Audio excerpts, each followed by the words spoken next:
शास्त्री जी महाशिवरात्रि पर्व के शुभ अवसर पर रुद्राभिषेक होने के बाद में रुद्राक्ष वितरण का कार्यक्रम नीलकंठ मैदान गोला छोटी काशी में चल रहा है। कुछ बताएं हमारे दर्शकों को।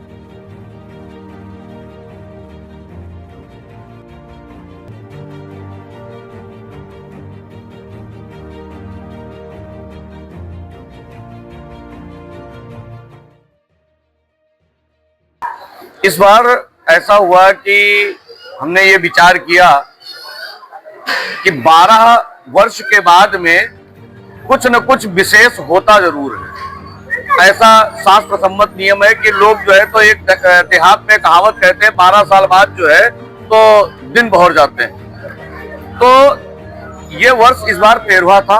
हमने ये विचार किया कि जो हमारे भक्त यहाँ पर शामिल होकर के रुद्राभिषेक पूजन करते हैं उनको तो हम प्रसाद के तौर पर माला भी देते हैं और मेवा भी देते हैं, फल भी देते हैं, सब कुछ देते हैं। लेकिन जो अन्य दर्शक हैं वो हमारे यहाँ पर जो है तो कुछ भी नहीं पाते हैं। वो केवल अगर फल हुआ तो फल दे दिया, मखाना हुआ तो मखाना दे दिया, तो इस तरीके से वितरण कर दिया करते थे, लेकिन कुछ विशेष नहीं पाते थे। तो इस बार हम लोगों ने निर्णय लिया, हमारी जो समिति है, समिति के जो मेंबर्स हैं वो सब इस बार निर्णय लिए कि कुछ ऐसा किया जाए कि जो कम से कम हर व्यक्ति को मिलना चाहिए प्रसाद, वो भी विशेष रूप से जिसमें लोगों को आस्था से जुड़े।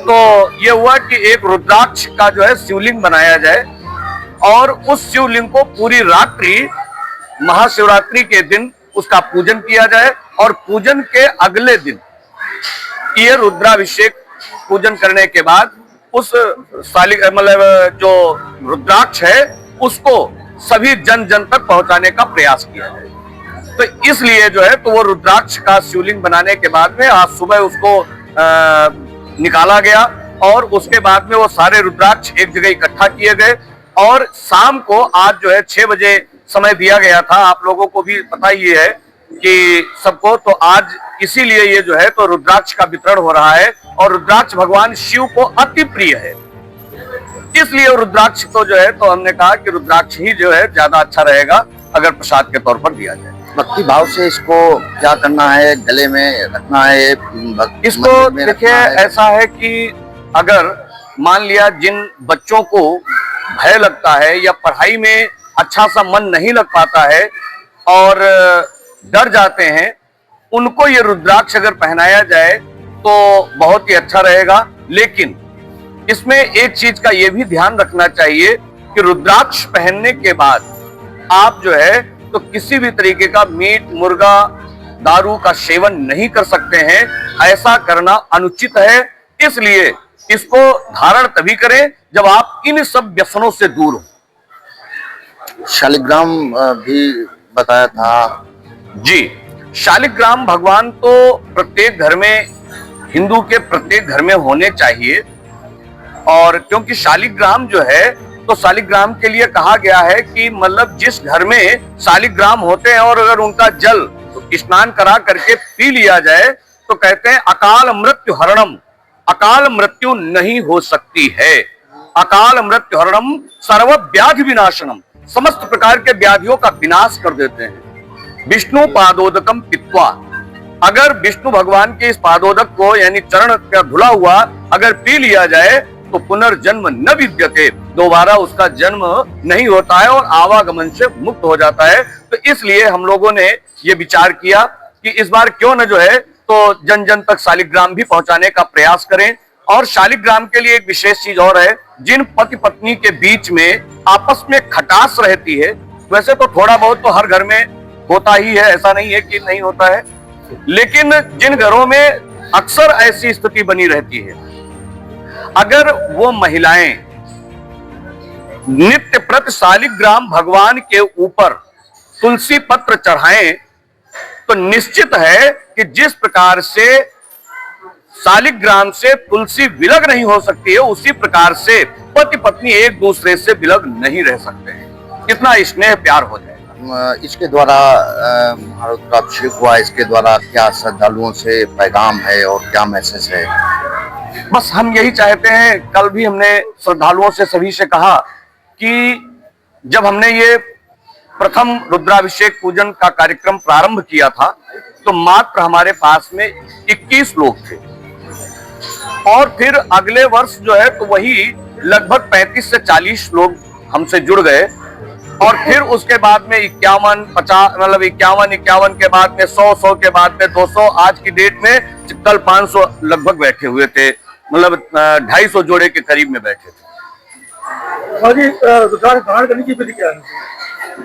रुद्राक्ष धारण करने की विधि बस केवल यही है कि हमने अभी आपको बता दिया कि विधि उसमें कोई ऐसा नहीं, क्योंकि ये पहले से ही जागृत है, इसलिए इसका कोई न पूजन करना है न कोई हवन करना है, कुछ नहीं करना है, केवल इसको धारण करना है।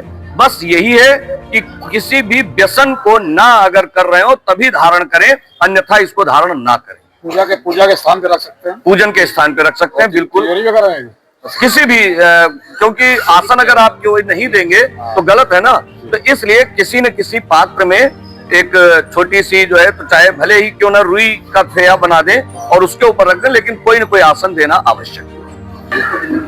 पंडित जी, आज रुद्राक्ष वितरण का कार्यक्रम चल रहा है। जी जी, कुछ हमारे दर्शकों को आप भी बताएं।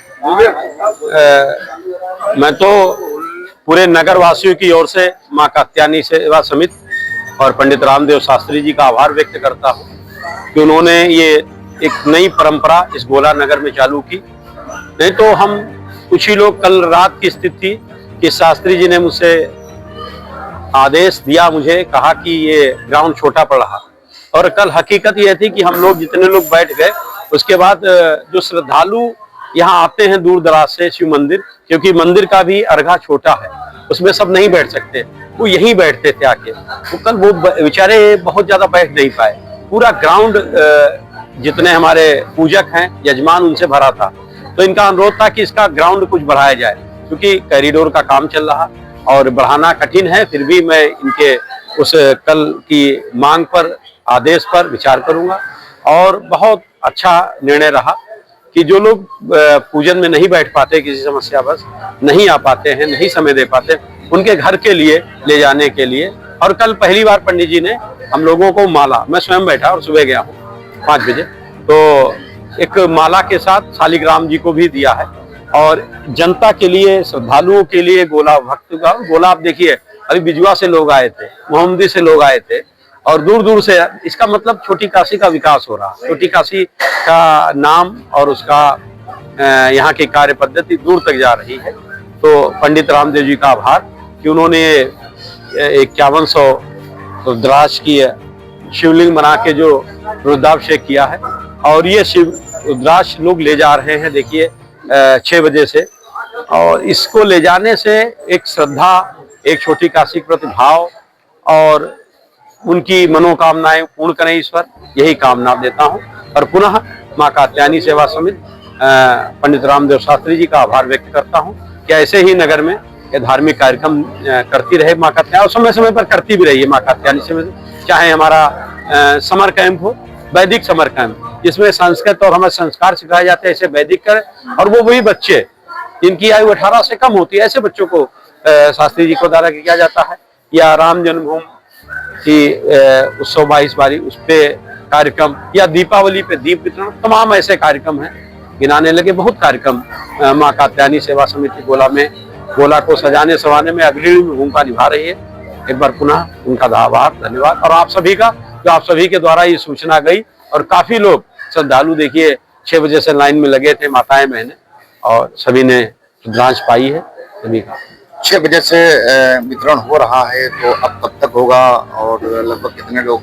7:30 लगभग बज रहा है, और हम लोग 8 बजे तक इंतजार करेंगे। 2 घंटे का हम लोगों का लक्ष्य था, 2 घंटे तक जो भी लोग आए। अभी कुछ रुद्रांश बची हैं उनको हम लोग देंगे, जो भी आएगा, किसी को ये नहीं है। और उसके बाद अगर कोई बच जाती रुद्रांश तो हम चाहेंगे वो पंडित रामदेव शास्त्री जी के आवास पे चला जाए, उनसे मिल ले। अगर बची होंगी तो उनको वो घर से दे देंगे और ये पूर्णतया निःशुल्क है जैसा बताया गया।